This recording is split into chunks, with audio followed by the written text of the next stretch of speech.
Kia ora rā, te whānau I tēnei te mihi kia koutou e huri maina I tēnei wā. We're here at Waitangi with our podcast, Te Haukainga, and I have the pleasure of meeting again. I've actually met this wahine once before, Julia Whaipooti, beautiful ingoa. We're going to talk about that. Tōna tū, Tino Rangatiratanga Leader Human Rights Commission, which is long. Her business card's about that long. Engari, e mihi ana kia koe te whanaunga nau mai hara mai ki te nota. Tēnā koe mihi atu kia koutou, te haukainga mihi atu. Kia ora. Hey, lovely to have you here. Thank you. Because you've been busy, but I want to know, and our whānau, Waira whānau want to know, what do you actually do?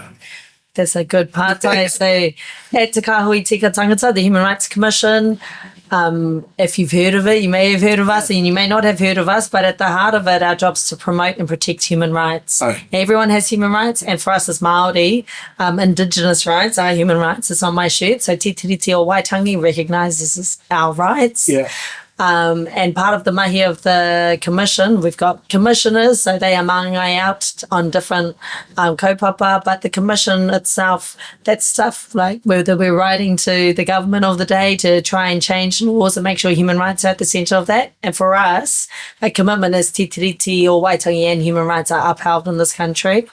We are independent. So we're like this independent body that goes to the world, I call it like the world parliament, like the United Nations. Yeah. And we, for want of better words, sometimes our watchdog around how human rights have been treated in New Zealand, we report out. And now what we really want to do is make sure that human rights in Te Tiriti, we carry them in the same breath in Aotearoa. As the Human Rights Commission in New Zealand, there can only be one human rights institution in the country, and we are that. And that gives us license to go talk internationally and stuff like that.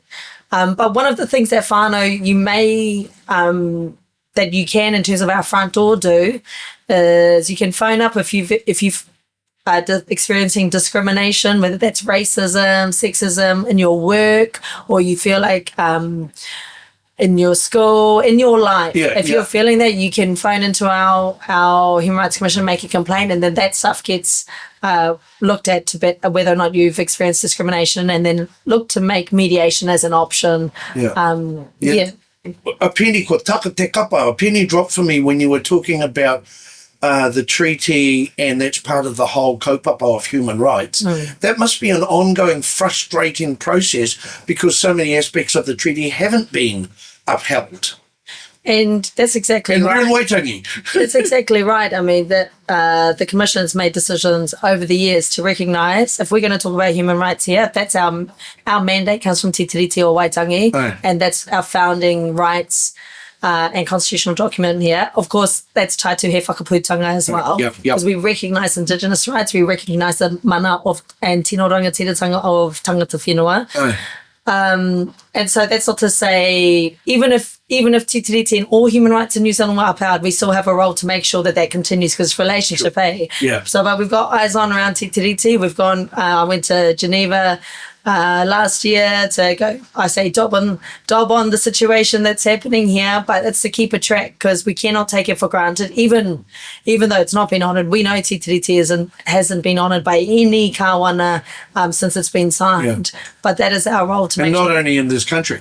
Not only in this country. So as far as Indigenous rights are concerned, for sure. And I think for us at Te Kahui, you recognise that New Zealand's often held up as being the bomb on Indigenous rights, right? We're like, oh man, New Zealand's so good because you can see we could have the most Māori in government was the last government. You can see Aotearoa, the All Blacks do a haka. So internationally, people look to us as groundbreakers, which is actually even more. I think about Papa Moana Jackson when he talked about the experience of colonised countries and of Indigenous peoples are really similar. So like the statistics, whether we're talking prisons, poverty, all the things, we have that.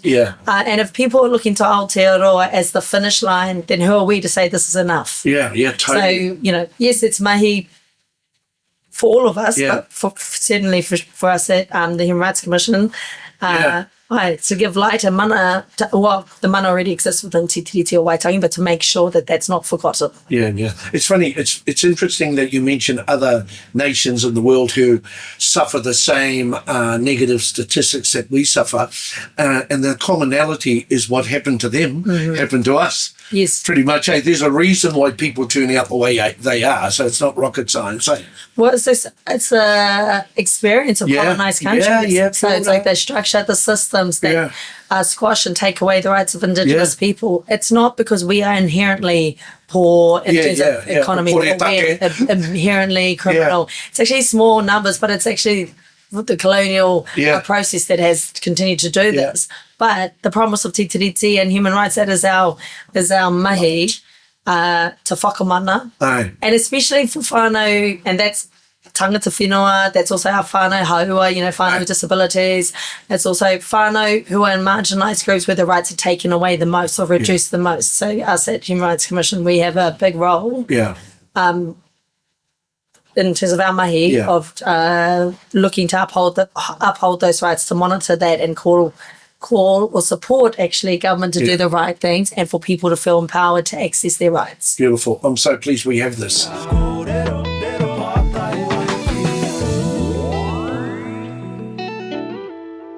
A lot of the kaupapa here and the kōrero has been around investing in our whānau. Haka nui, haka mana te whānau, ngā tamariki, ngā mokopuna.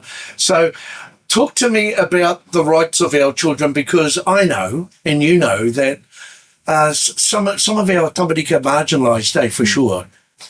Well, I was just in a kōrero where Whaineira got up and gave a kōrero about what it is to be tamariki, that actually the rights of our tamariki that didn't stem from Pākehā laws inherent in terms of our pre-colonisation, our tamariki are divine by existence. So that is a founding right that I think us as Māori can know and connect to, but sometimes gets forgotten in how that word's used. But there's a lot of rights in, Pākehā laws and stuff. So we've got the United Nations conventions on the rights of a child. You've got the Declaration of Rights of Indigenous People, Te Tiriti or Waitangi combined. All the things combined recognise our children's rights to our reo, to their language, to housing, to kai, all these, to education. Fundamentally, it is the right to be able to thrive and live and reach their potential. So there are so many rights. Whether they're not upheld often, they're often quite squashed, or tamariki have the right to be involved, which makes sense in decisions that affect them, that they should be asked what do they think, or, what do they need, what do they want. Those are all bundles of rights. It's threads in a korowai. It's not just otherwise if we just cherry pick rights, it's just like a string that dangles and then they don't get to give expression to that. But at the heart of it, and Rangatahi said this to me years ago when I was in a hui, this tamariki said to me, he was like, we're not problems to be solved, we are potential to be realised. Beautiful. And at the heart of it, for me, the rights are to enable our tamariki the right to be themselves and reach their potential. I'm just sitting here thinking about what a beautiful conversation, but what about the rights of our tamariki Pākehā or iwi care to know about this stuff? One of my personal issues is the fact that so many of my non-Māori whānau don't know the stuff that we know. Is that... And I think it's an issue with regard to our relationship. Well, Te Tiriti is a promise of a relationship, right? Tangata whenua, and at the Times Park, we have bicultural foundations that have multicultural, it's a pop-up, it's a trampoline to build off. And what happens, whether or not you have Pākehā that are, in fact, wealthy and money, or, structurally have privilege in terms of how laws are made and applied, all of that kind of stuff. But knowledge, sometimes people, you don't know about stuff if it's not affecting you directly. But at the heart of it is knowing, and you hear this all the time, what's good for Māori is good for everyone, but it really is. Yeah, I know. And it's being at Waitangi is always a reminder the number of tangata tiriti, the number of Pākehā who recognise Tiriti or Waitangi is not for Māori. It recognises our rights. It is for everyone on this whenua. That's and right. how that relationship, if that is strong, everyone benefits in this country. So there is rights and responsibilities attached to that. I know there are a lot of Pākehā educating Pākehā, recognising that they have a role to do that. And I think we do have a role in this country about making sure that this information and knowledge is shared through our education, because it's, unless you're looking, sometimes you don't know about it.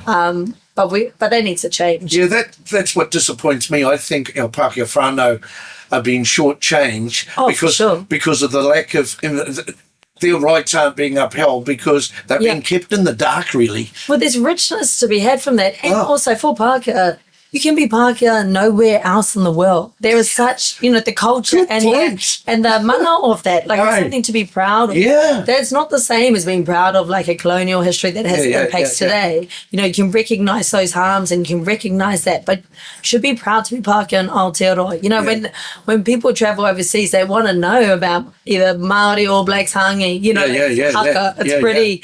And that's part of the culture here, which Pākehā have access to. That's right. And are allowed in. It's not just that Māori stuff, Yes. And there's a uniqueness in the relationship with Pākehā Māori here. So, if you have, it often, gets translated to New Zealand Europeans, but like white people over in Britain or in Germany, wherever. It's a very different experience than being Pākehā here. It's a powerful identity that I think Pākehā... Unique. It is unique, and it's not many people necessarily hold on to that as a culture, and I think more Pākehā that do that and are proud of that, the more powerful will be. That's so cool. I'm going to be an advocate for that sort of whakaaro. That's really beautiful.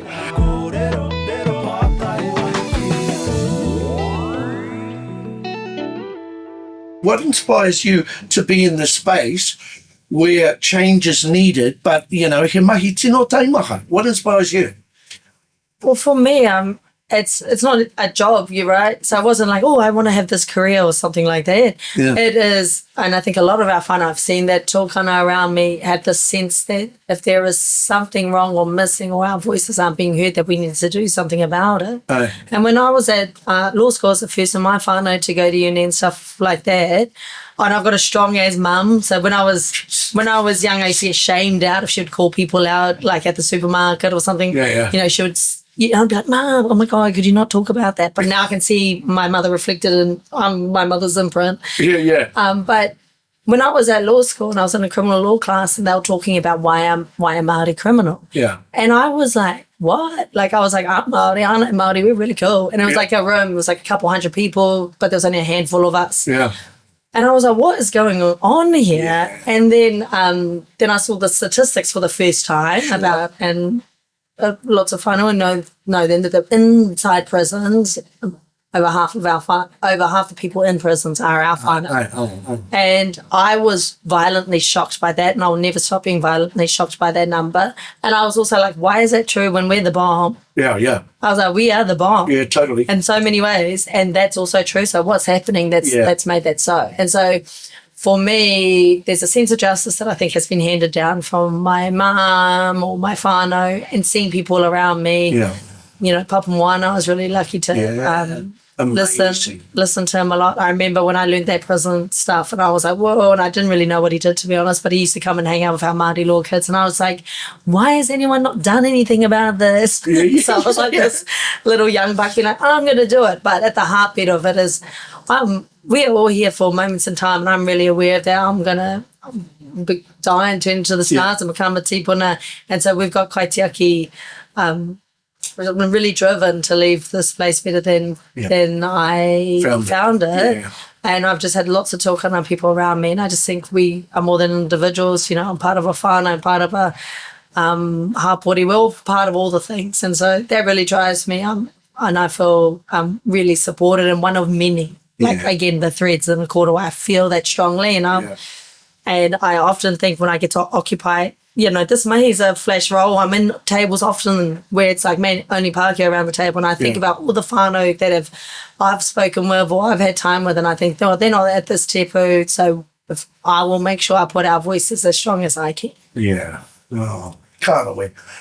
Ko mutu tō tātou wā I nāi nei, engari tēnei te mihi ki a koe a mahi ene mahi rangatira e pāna ki te katoa, me ki te katoa. So, thank you so much. What a pleasure. Me too. Yeah. Kia ora. Yeah.